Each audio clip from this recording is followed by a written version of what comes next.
everyone. My name is Michelle Braden, and I want to welcome you to our emotional intelligence training on demand that we are doing just during this time of COVID-19.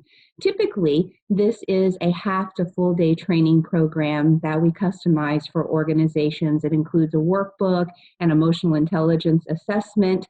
But for the next 4 series, each one is about 10 to 15 minutes, we are offering a no-charge abbreviated version of emotional intelligence.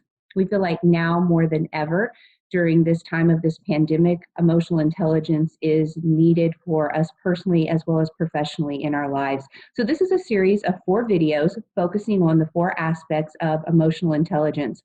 Our hope for you is that it is really helpful. We welcome your feedback, and we also hope that if you enjoy this, that you will share it with others.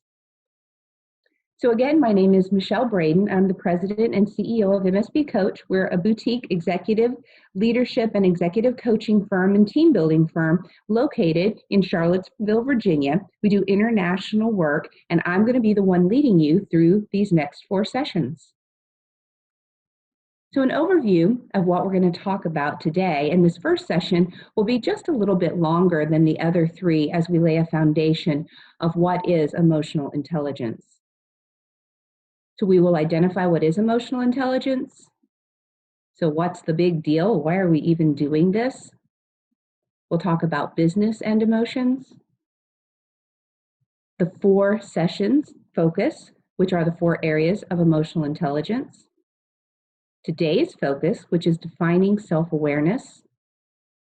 We'll talk about self-awareness observation activities that you can do. The benefits of growing your self-awareness. We'll do a quick review, and yes, I'm going to invite you to participate in some homework, and I hope you will embrace it. So what is emotional intelligence? And you may hear me refer as emotional intelligence as EQ or EI throughout this whole 4-part series. It's the same thing. It's either our emotional quotient or our emotional intelligence. So emotional intelligence was a term that was created by 2 researchers, and it was most popularized by Dr. Dan Goleman in his book titled Emotional Intelligence that was written in 1996. Emotional intelligence is defined by one's ability to recognize, understand, and manage your own emotions, to recognize, understand, and influence the emotions of others. And in practical terms, this means being aware that emotions can drive your behavior and impact on people, both positively and negatively, and learning how to manage those emotions, especially when you are under pressure. So emotional intelligence increases your emotional insight of yourself and others. It improves your understanding of your own emotional makeup. It raises your awareness to your own values and helps you appreciate this in yourself as well as appreciate it in others, especially people who are different from you. It helps you to be intentional to properly respond, especially with different people and in difficult situations. So what's the big deal? Why would we use this time during COVID-19 and this pandemic and all the pandemonium that people are experiencing that's going on with this? What's the big deal between our emotional quotient and our intellectual quotient? Why do we even need to spend time on this? Well, according to Dr. Goleman's research, our success is dependent only 20% on our IQ and 80% on our EQ. And in fact, the higher a person goes up the corporate ladder, or let's just say the relationship ladder, the more meaningful relationships are, the more important the EQ becomes. So Dr. Goleman said, in a very real sense, we have 2 brains, one that thinks and one that feels, and both are very important. Our IQ is what gets us in the door. We have to be able to do the job. But our EQ is what helps expand us in team building. It's what helps us to move up the ladder. It's what helps us to actually gain influence and build deeper, stronger relationships. So let's talk about business and emotions. When you hear these 2 words together, I want you to pause for just a second. And I'm going to ask you to do this other times throughout this video.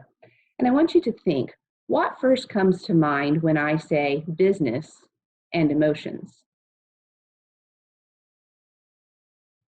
Well, typically when I'm in the classroom and there's feedback and people talking, people will say, oh, the two don't go together. Oh boy, I just already feel myself bristling a little bit. I get all kinds of feedback. And then I ask the question, what are emotions?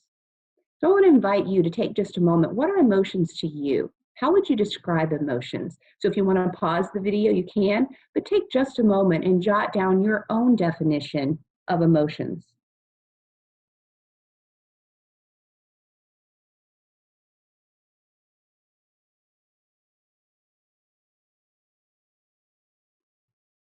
So I would love to hear what your definition of emotions are. So if you want to share that with us at some point, we certainly welcome that.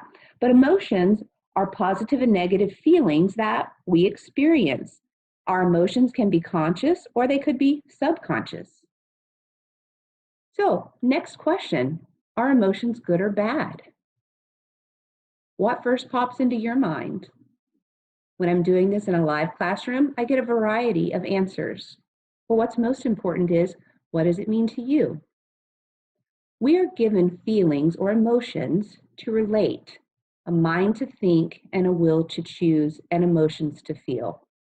So I want you to imagine for a moment, yes, emotions allow us to feel extreme feelings such as hurt and sorrow and even depression, but they also allow us to feel tremendous feelings of exuberance, joy, happiness, pride. So, yes, it is the full gamut of emotions that come along when we use this term regarding our feelings. So, emotions are a good thing when they are controlled and used properly. So, when we control our emotions rather than our emotions controlling us. We have to remember we're people. We feel anger, we feel joy, we feel sorrow, we feel anxious, we feel excited, we feel grief, we feel happiness. The list could go on. People laugh, people cry, people get their feelings hurt, people celebrate. We are human, and we can't just park our emotions at the door, yet we can manage them. And we benefit from embracing a healthy perspective on emotions. And that's what I want to invite you to do over the next 4 weeks as we go through this series together. So, a recent study by the American Psychological Association said letting yourself experience every emotion, including the unpleasant ones, is the secret to a joyful life. People think happiness is about only feeling good, but when you also embrace emotions like anger or sadness, you are likely to be more satisfied with your life overall. So, we are going to focus on the 4 areas of emotional intelligence identified by Dr. Goleman and used by most people when discussing EQ or EI. They are self awareness, self management, social awareness, and relationship management. Today's focus, as I mentioned earlier, is on defining self awareness. So let me pause there and ask you, how would you define self awareness? What is self awareness to you? Take just a moment and jot that answer down.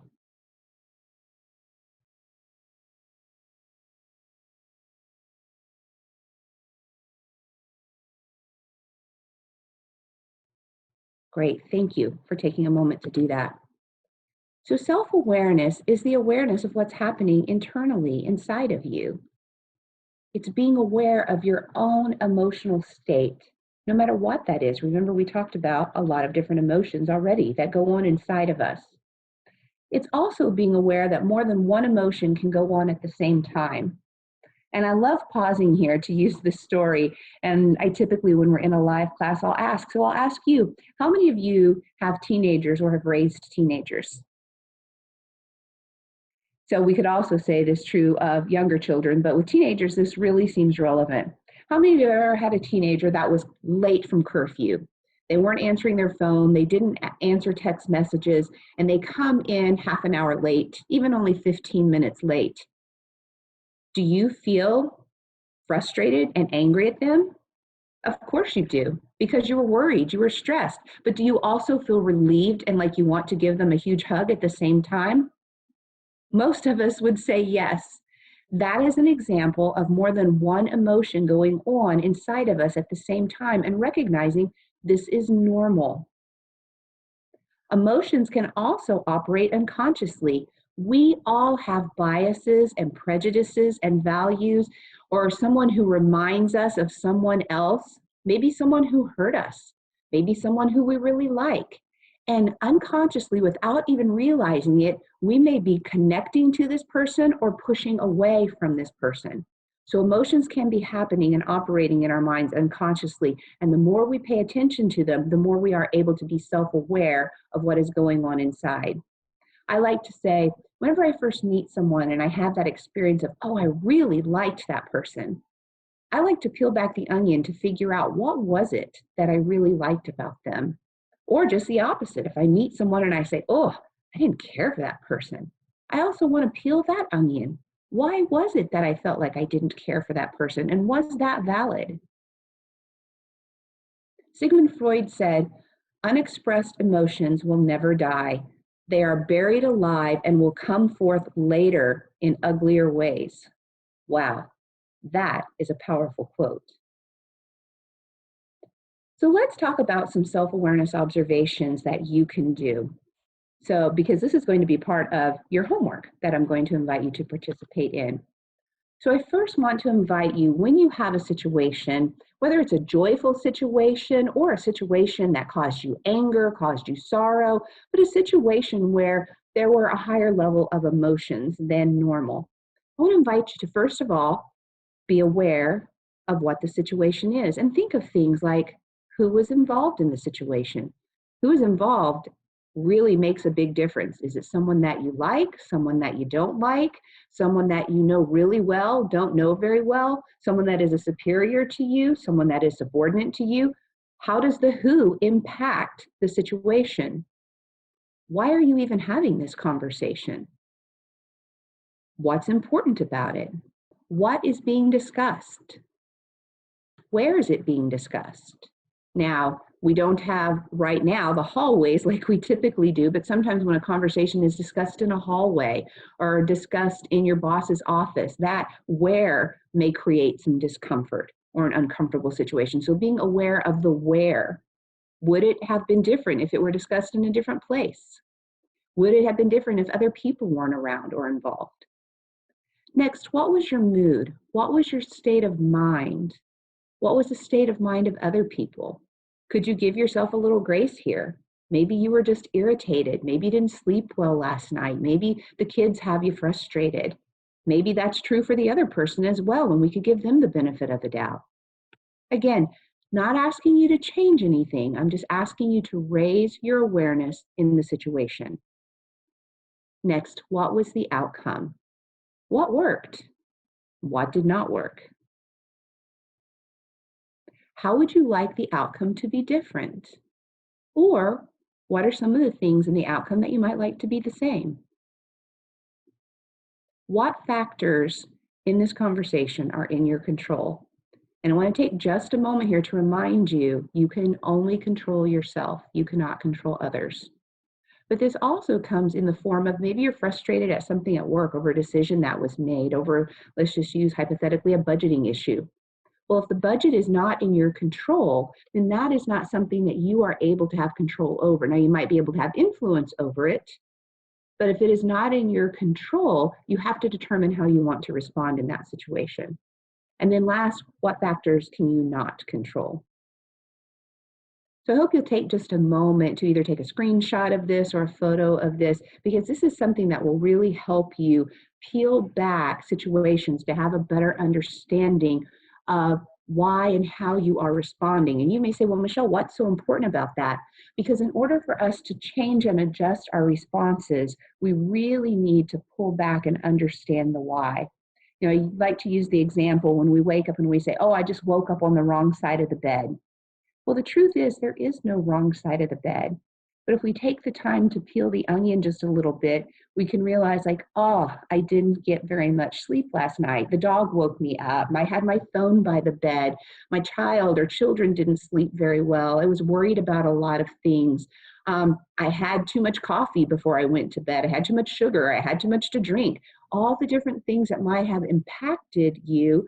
Now you know what adjustments you can make tomorrow night to have a better night's sleep. And then that puts the control back in your hands. So the benefits of self-awareness, hey, what's in it for me, right? This is important.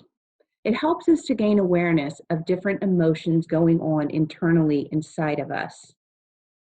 It helps us to gain a more accurate knowledge of ourselves.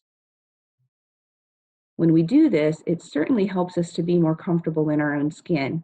It's no wonder I'm feeling a little agitated today. Oh, it's no wonder I'm thinking I don't like this person. They remind me of my former boss whom I didn't care for. Whatever that may be for you. Or, oh, no wonder I really liked this person. They reminded me of my favorite colleague, someone that has become my dear friend. So this really raises our awareness to be more comfortable in our own skin.